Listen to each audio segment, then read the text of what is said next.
요번에 사례는 근제보험에 관련해서 문의를 해주셨어요. 내용은 2년 전에 빌딩 신축 공사 현장에서 떨어지셔가지고 이제 내고정물, 이제 철심이라던가 플레이트로 고정수를 받으신 것 같아요. 그래가지고 이제 지내시다가 산재가 종결됐는데 이제 2년 가까이 지난 상황에서 그 회사에서 근제보험 가입되는 얘기 안 해줘서 모르고 지내다 지인을 통해서 알게 됐고, 이런 경우 어떻게 해야 되냐, 뭐 이런 내용인 것 같아요. 근제보험은 일반적으로 보험금 청구권 소멸시효랑 똑같습니다. 그래서 3년 이내에 청구하시면 되는데요. 이제 근제보험은 굉장히 특성이 있잖아요. 왜냐하면 산재보험이 종결돼서 산재에서 받은 부분들 모두 계산하고 거기서 빼가지고 자녀적인 민사적으로 이제 추가하는 법률상 손해액을 보상하는 부분이기 때문에 산재보험이 종결된 시점부터 청구될 수 있는 시간이 이제 흐르는 거예요. 그래서 소멸시효가 뭐 문제가 될 부분은 아닌 것 같고요. 그러니까 산재가 종결된 시점부터 한 3년간 청구할 수 있다는 걸로 알고 계시면 됩니다. 물론 이제 사례마다 차이는 있겠지만 김선사가 처리했던 근제보험 사례자분 중에 사고일로부터 12년 지난 다음에 근제 처리하신 분도 있어요. 왜냐하면은 뭐 한 화지를 워낙에 많이 다쳐가지고 계속 요양 연장이 돼가지고 치료가 한 10년 이상 이루어졌거든요. 그래서 뭐 치료 계속 이행되고 뭐 그 다음에 재요양하고 그러다 보니까 12년 있다가 이제 근제가 완전히 종결된 그런 사례도 있었습니다. 그렇기 때문에 이러한 사례는 근제보험에 대한 소멸시효는 별로 문제될 건 없고요. 근데 이제 회사에서도 문제가 되는 거는 이게 의무보험이 아니다 보니까 이미 그러니까 회사에서 자기들 마음대로 가입해 할 수도 있고 안 할 수도 있어요. 그러다 보니까는 문제가 되는 게 회사에서 계약이 끝나고 나면 이게 건수가 많으면 보험료가 할증되는 부분 때문에 보험 접수를 잘 안 해주려고 그래요. 보험료가 좀 비싼 경우도 있고, 왜냐하면 사고가 빈번하게 발생하는 건설 현장의 건설 회사 같은 경우는 아무래도 근제보험 보험료 할증률이 높아지잖아요. 그러다 보니까는 피해자분들은 생각 안 하고요. 자기들 입장만 생각하다 보니까 접수도 안 해주려고 그러고, 가입이 돼 있는데도 근제보험 가입 안 했다고 거짓말하는 경우도 있어요. 실질적으로 김선서가 처리했던 또 사례 중에 근제보험을 처리를 하겠다, 근제보험 증권 가입 어디 돼 있냐 물어봤는데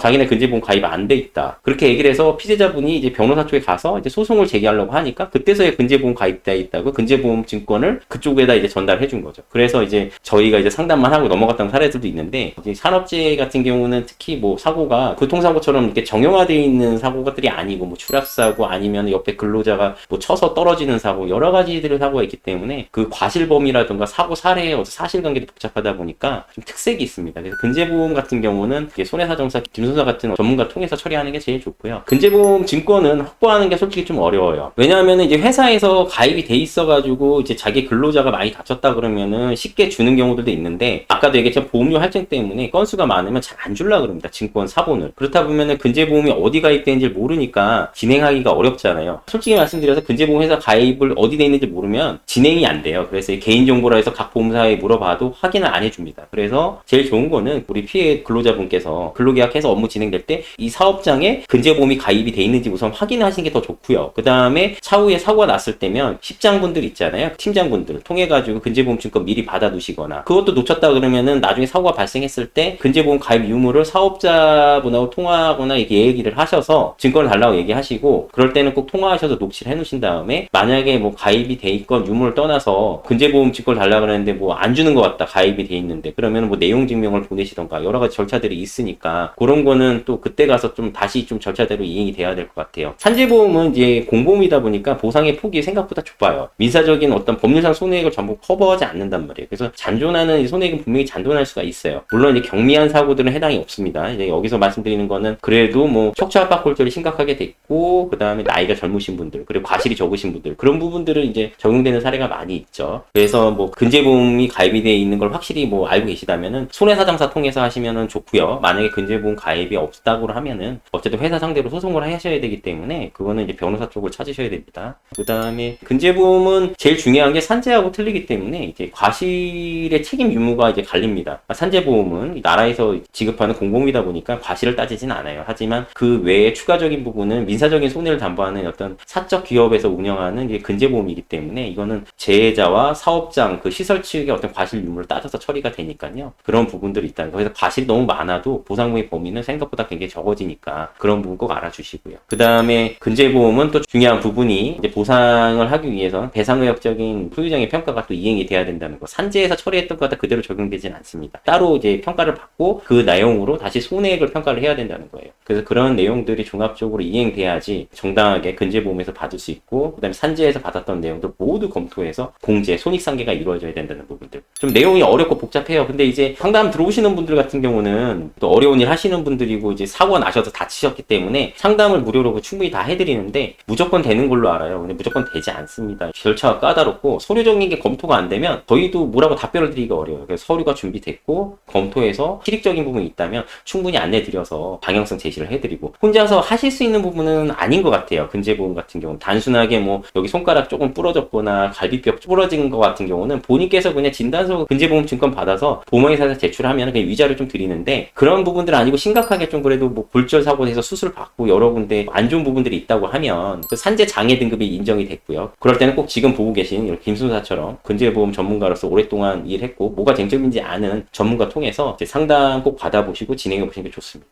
질문이 있으시다면 지금 김순사에게 문의해 주시고요. 하단에 있는 전화나 아니면은 뭐 카카오톡 여러 가지 뭐 상담에 대한 창구는 열려 있으니까요. 편하신 부분 이용하셔서 해안 찾아가시고 정당한 근제보험 보상이 되시길 기원드리겠습니다. 보상행공성 김순사는 오늘도 실질적인 질문자분의 사례 갖고 이야기를 해봤고요. 다음 이 시간에도 더 좋은 사례로서 여러분에게 찾아뵙는 김순사가 되겠습니다. 감사합니다.